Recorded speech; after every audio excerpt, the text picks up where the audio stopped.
Although abortion is usually discussed as a political issue, we're here to explain it as a medical procedure. There will be no chanting, no political slogans, just a factual medical presentation. Before we begin, let's go over some of the words we will be using. The phrase products of conception refers to the fetus, the placenta, the amniotic sac, and the umbilical cord. The placenta supplies nourishment and oxygen to the fetus as well as removes waste. The amniotic sac is full of fluid surrounding the fetus. When women in labor say their water breaks, they're referring to the amniotic sac. The umbilical cord is a series of tubes from the placenta passing through the amniotic sac to the fetus. All of these products of conception develop in an organ located between the woman's hips called the uterus. This is a muscle-like pouch, about the size of the woman's fist. It expands as the pregnancy develops. The inside surface of the uterus is called the uterine wall. It forms a cavity where the placenta, amniotic sac, and fetus grow. The opening at the base of the uterus is called the cervix and is at the top of the vagina. The cervix is surrounded by muscle that is stretched or dilated to allow the products of conception to pass out of the uterus. Pregnancy is divided into 3 time periods called trimesters, which are about 3 months each. The procedures of abortion will be explained by Dr. Noreen Z. Dr. Johnson has been in private practice for over 12 years and is a specialist in gynecology and obstetrics. She has performed both first trimester and second trimester abortions. She will explain to us the various tools and methods used in this surgery, as well as the medical risks to the woman. As an OBGYN who has performed many abortions, she is very well qualified to explain to us these medical procedures. Hello, I'm glad you joined us for this very educational look at abortion. Don't worry, you won't be subjected to any graphic video footage of abortions. Our purpose is to inform you of the medical facts of abortion. By drawing on my own experience as a specialist in women's health issues, I hope to provide you with a clear and accurate picture of what happens during the different procedures of abortion. An abortion is the surgical removal of the fetus from the uterus. Various methods are employed depending on fetal size and development at the time of the procedure. Let's start by looking at the first trimester. At this stage, the woman has just missed her second period. The fetus is soft and pliable, allowing bones to bend more easily and muscle tissue to come apart with minimal effort.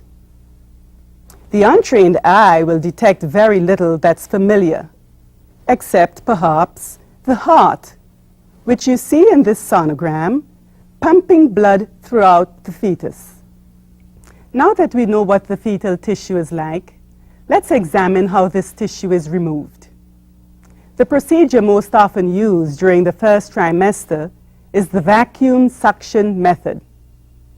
During this procedure, dilators are used to enlarge the cervical opening. These dilators become progressively larger in order to effect adequate opening of the cervix, which is the muscular, mouth-like opening to the uterus.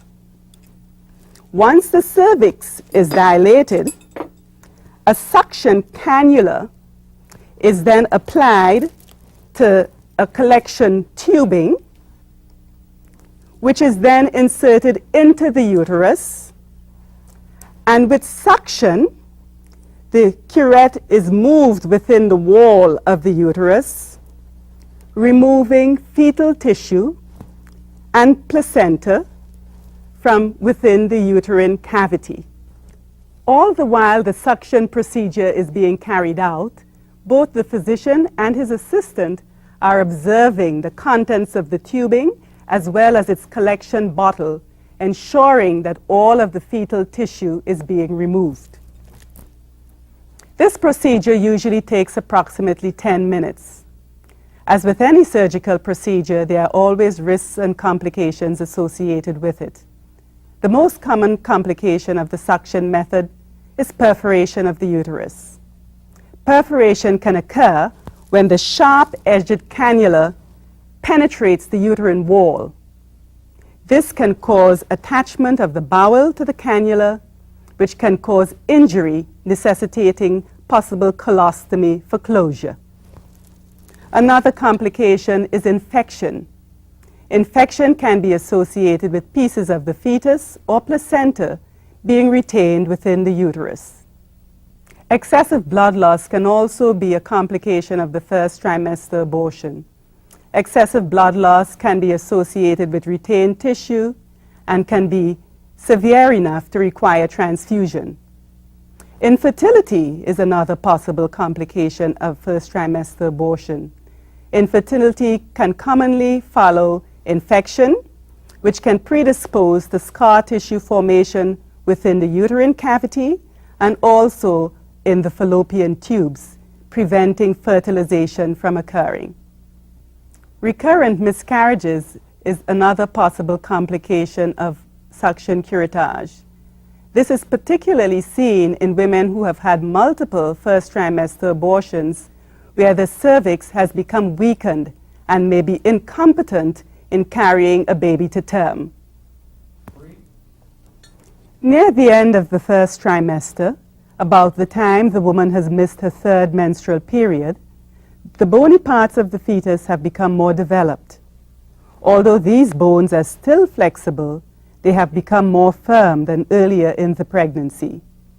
All the organs are present, and the muscle tissue is stronger, so the fetus cannot easily travel through the suction tube.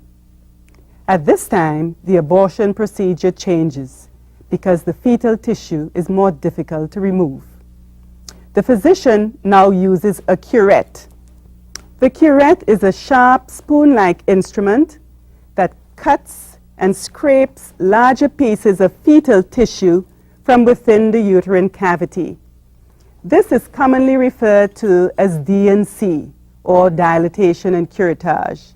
However, it's an extension of the suction curettage, and in fact, it alternates with suctioning to remove smaller pieces of fetal tissue from within the uterine cavity. Complications of this procedure are the same as I mentioned earlier with the suction curettage: bleeding, perforation of the uterus, and infection. But the risks grow greater as the pregnancy progresses. In the second trimester, the bones and muscles continue to grow firmer. The spine and skull are much stronger, requiring a more forceful procedure to remove the fetus from the uterus. The D&E procedure is frequently used at this time in the pregnancy. D&E stands for dilatation and evacuation. Dilatation is accomplished by the use of laminaria, bits of seaweed that look like matchsticks. These are inserted into the cervix 1 or 2 days prior to the abortion. Gauze soaked in a sterile solution is placed against the cervix to enable the laminaria to swell as they absorb the moisture. See how this laminaria that has been soaked in water has expanded so much larger than this dry one? The physician inserts a bundle of these, sometimes as many as 50 to 100. The slow expansion of the laminaria dilates the cervix. On the day of the procedure, further dilatation is done with large caliber dilators. Suction is first applied to break the water bag around the fetus, and then forceps are used to crush the fetal parts, removing first the limbs, the spine, and then the skull. Suction can then be applied with large bore suction cannulas to remove residual fetal parts. The assistant oftentimes presses on the woman's abdomen over the uterus to feel for remaining fetal parts and directs the physician to them. The use of forceps and the larger bore cannula present additional risk for perforation of the uterus. The physician has to use more force in the D&E procedure, so this presents a greater risk of the same complications as the D&C procedure mentioned before.